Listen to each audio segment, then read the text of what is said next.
Students, good morning. How are you all बेटा। आज देखिए हम क्लास 8 में वीडियो नंबर 43 करेंगे।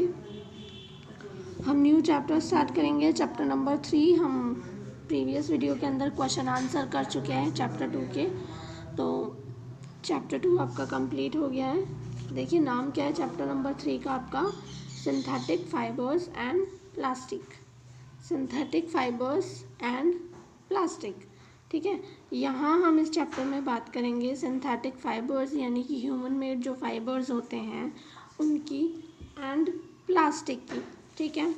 इन this chapter we will be learn, क्या हम यहाँ पर पढ़ने वाले हैं, व्हाट आर सिंथेटिक फाइबर्स, की सिंथेटिक फाइबर्स क्या होते हैं, प्रॉपर्टीज़ ऑफ सिंथेटिक फाइबर्स, की जो सिंथेटिक फाइबर्स होते हैं उनके क्या गुण होते हैं, क्या कैरेक्टरिस्टिक्स उनके हैं, testing fibres by burning a thread.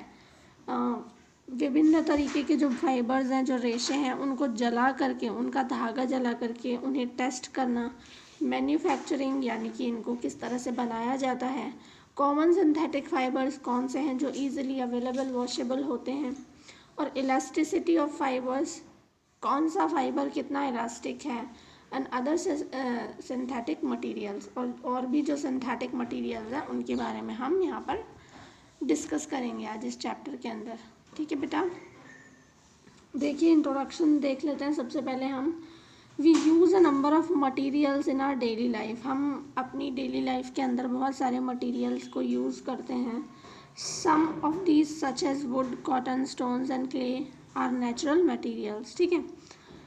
इनमें से कुछ लकड़ी के हो सकते हैं, कुछ रुई के होते हैं, कुछ पत्थर के बने होते हैं, या कुछ मिट्टी के बने भी नेचुरल मटेरियल्स हो सकते हैं, ठीक है।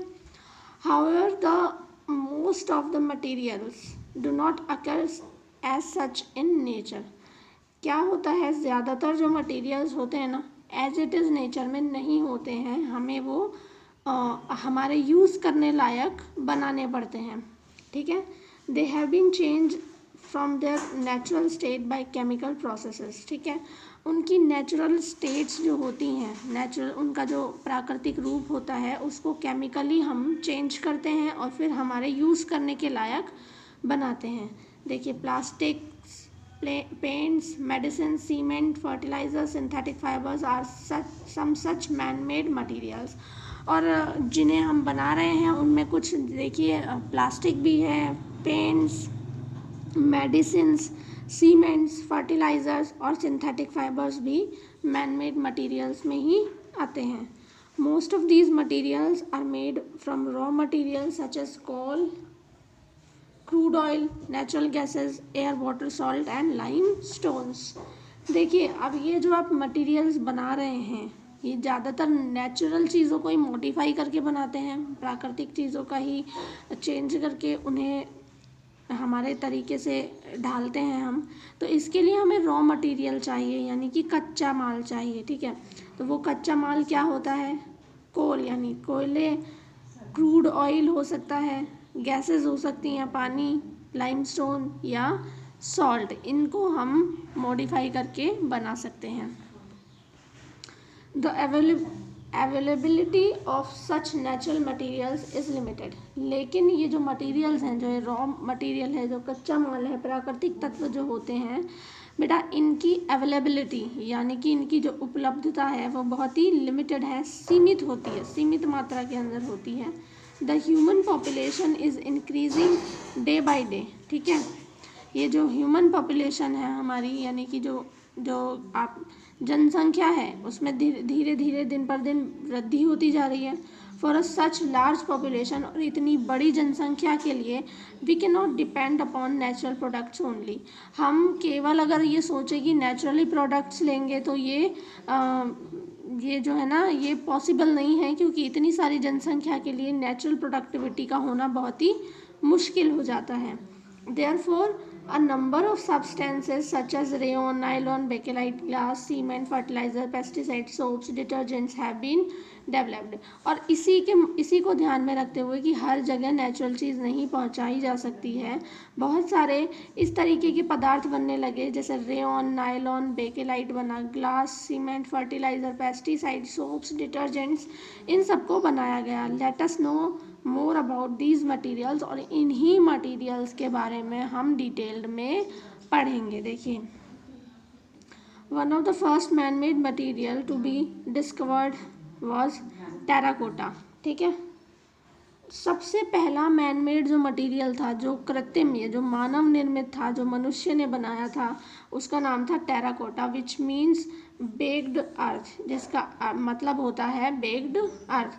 अबाउट 7000 years ago, 7000 साल पहले, it was discovered that when clay is heated it becomes hard. ये खोजा गया या ये पता लगाया गया कि जब मिट्टी को गर्म किया जाता है तो वो हार्ड यानी कठोर हो जाती है. This knowledge was use to make utensils. ठीक है, और इस नॉलेज को ये जैसे ही नॉलेज इनको मिली कि भाई मिट्टी गर्म कर दी जाए तो वो कठोर हो जाती है, तो धीरे धीरे बर्तन बनाने का सिलसिला शुरू हुआ. The first metal to be discovered by man was copper. और पहली धातु जो इंसान ने डिस्कवर करी वो थी तांबा यानी कॉपर थी वो सबसे पहली धातु. The discovery of other metals followed, है ना, और उसके बाद धीरे धीरे अलग अलग तरीके की मेटल्स जो हैं डिस्कवर होने लगी. Soon, human being learn to make metals harder by alloying, है ना, और इसके बाद इंसान क्या करने लगे, सीखते गए मेटल्स के बारे में, तो उन्होंने अलॉइंग करना शुरू किया. अलॉइंग का मतलब होता है मिश्रण. अलॉइंग का मतलब क्या होता है, मिश्रण. तो अलॉइंग करना शुरू किया, एक मेटल में दूसरी मेटल को मिक्स करना शुरू किया जिससे कि मेटल और स्ट्रॉन्ग हो जाए. Steel was made up of 18th century. जो स्टील हम आजकल बहुत ज़्यादा यूज़ लेते हैं वो 18वीं शताब्दी में बनाना स्टार्ट किया गया. The age of plastic started after the first plastic material was discovered in 1850. फिर उसके बाद प्लास्टिक बनाना स्टार्ट किया गया. सबसे पहला प्लास्टिक मटीरियल 1850 में बनाया गया. Today, plastic are obtained from crude oil and are used to make toys, household products, as well as the industrial products. ठीक है, और आज जो प्लास्टिक हम यूज़ ले रहे हैं वो क्रूड ऑयल से तो बनाया जाता है और उसकी मदद से टॉयज़ बनाए जाते हैं, घर के बहुत सारी चीज़ें बनाई जाती हैं. इंडस्ट्री में भी प्लास्टिक का यूज़ किया जाता है. In fact crude oil is one of the most useful raw material today. और आज की डेट में क्रूड ऑयल जो है वो बहुत ही ज़्यादा यूज़फुल रॉ मटेरियल बन गया है. Other than fuels and plastics, it provide materials use to make paints, cosmetics, perfumes, soaps, synthetic fibres and many other useful things. अभी जो क्रूड ऑयल है ये ना सिर्फ आपको फ्यूल्स और प्लास्टिक ही दे रहा है, इसके अलावा भी ये बहुत सारे मटेरियल्स बनाने में यूज़ आता है, जैसे कि पेंट्स बनाते हैं, कॉस्मेटिक का सामान बनाते हैं, परफ्यूम, सोप्स, सिंथेटिक फाइबर्स, रेशे बनाने के भी बहुत ज़्यादा काम ये आता है. क्लियर बेटा, आज हमने इस चैप्टर का इंट्रोडक्शन लिया. अब सिंथेटिक फाइबर्स के बारे में डिटेल्ड हम नेक्स्ट वीडियो से स्टार्ट करेंगे. तब तक के लिए आप इस वीडियो का इंट्रोडक्शन पढ़िए और इसे समझिए और जानिए किस बारे में चैप्टर है. सिंथेटिक फाइबर्स के बारे में और नॉलेज गेन कीजिए. Thank you.